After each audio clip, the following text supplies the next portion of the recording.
silaturahmi dengan tokoh dan ulama Aceh beserta aparatur sipil negara dalam lingkungan Universitas Islam Negeri Aranere Banda Aceh. Terima kasih kami laporkan kepada seluruh hadirin dan tamu undangan yang telah berhadir.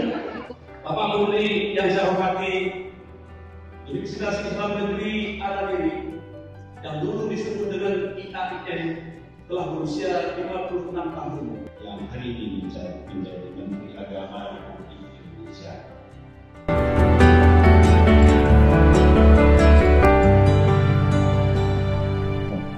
Guru bahasa Pak, dia pernah pendidikan di bahasa Arab jelas ya, pernah pendidikan di Amerika, di Belanda, di Jerman, di mana lagi gitu ya. Jadi luar biasa, jadi nggak dengan sains itu luar biasa pentingnya buat kita semua.